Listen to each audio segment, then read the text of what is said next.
Hello दोस्तों, आज हम कक्षा 10 के विषय हिंदी में पद्यखंड में अध्याय 1 का पद्यांश छठा पढ़ेंगे। इससे पहले हमने पद्यांश 5 तक पढ़ा दिया है और आप लोग अगर नहीं देखे हैं तो नीचे वीडियो के डिस्क्रिप्शन में लिंक दिया है, वहां से जाकर के देख सकते हैं। तो चलते हैं, हम पद्यांश को पढ़ते हैं।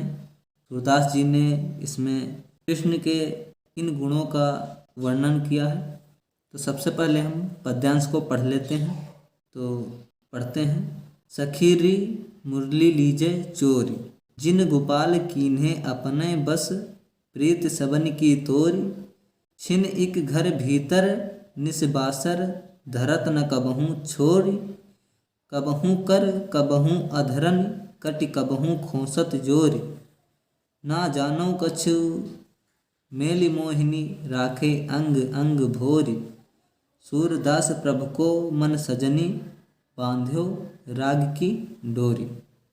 इसमें सूरदास जी ने श्री कृष्ण जी का मुरली के प्रति जो प्रेम है, उससे जो गोपियां हैं बहुत ही ईर्ष्या करती हैं, यानी उससे जलती हैं, उस मुरली से जलती हैं, क्योंकि श्री कृष्ण जी अपने मुरली के प्रति बहुत प्यार करते हैं। तो जो गोपियां हैं वो एक दूसरे से कहती हैं कि सखीरी मुरली लीजे चोरी, कि अपनी जो गोपियां हैं अपनी सखियों से कहती हैं कि हे सखी, कृष्ण की मुरली को हमें चुरा लेना चाहिए। चोरी का मतलब है कि चुरा लेना चाहिए। जिन गोपाल कीन्हे अपने बस, प्रीत सबन की तोरी।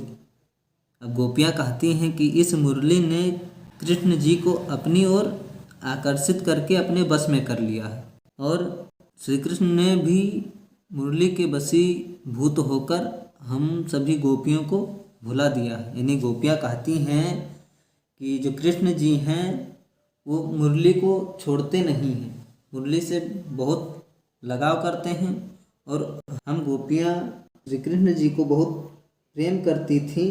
तो कृष्ण जी ने मुरली के वश में आकर हम लोगों को भुला दिया है।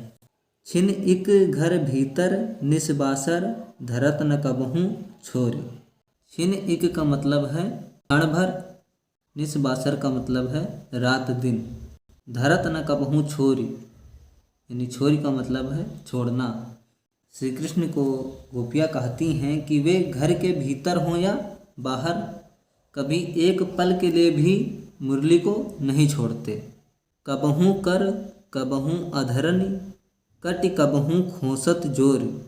अब सूरदास जी कहते हैं कि जो गोपियाँ हैं वो श्री कृष्ण के मुरली को कहते हैं कि वे चाहे घर के अंदर हों या बाहर हों, कभी भी एक पल भी उस मुरली को नहीं छोड़ते हैं, और उस मुरली के वशीभूत होकर हम लोगों को भूल गए हैं। तो गोपियाँ कहती हैं कि कबहूँ कर कबहूँ अधरनी, कटि कबहूँ खोसत जोर, यानी कभी हाथ में रखते हैं तो कभी होठों पर, और कभी कटि, कट का मतलब है कमर, यानी कभी, और अधरन का मतलब है होठ, यानी कभी हाथ में रखते हैं मुरली को, कभी होठों पर रखते हैं, और कभी कभी कमर में, यानी अपने जो कमर में खोस लेते हैं। ना जानो कछु मेल मोहिनी, राखे अंग अंग भोरी। गोपियाँ कहती हैं कि ना जाने इस मुरली ने श्री कृष्ण को कैसा मोहिनी मंत्र चला दिया है, जिससे वे पूर्ण रूप से उसके बस में हो गए हैं। गोपियाँ कहती हैं कि इस मुरली ने पता नहीं कौन सा मोहिनी मंत्र श्री कृष्ण पर डाल दिया है कि वे उसे छोड़ते तक नहीं हैं, और अपने अंग से लगाए रहते हैं, हमेशा इसे कभी भी नहीं छोड़ते हैं। सूरदास प्रभु को मन सजनी, बांध्यो राग की डोरी। अब सूरदास जी कहते हैं कि गोपियाँ कह रही हैं कि हे सजनी, बांध्यो राग की डोरी, कि इस वंशी ने श्री कृष्ण का मन प्रेम की डोरी से बांध लिया है। राग की डोरी का मतलब, राग मतलब है प्रेम और डोरी का मतलब है रस्सी।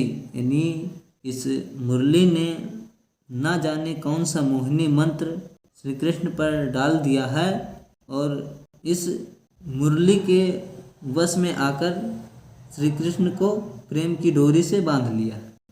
हम लोगों को भूल गए हैं कि मुरली से इतना प्यार करते हैं कि हम लोगों को भूल गए हैं। तो आज हमारा पद्यांश छठा जो है समाप्त होता है। अगर वीडियो अच्छी लगी हो तो लाइक शेयर सब्सक्राइब ज़रूर करना और मिलते हैं हम अगली वीडियो में। तब तक के लिए जय हिंद जय भारत।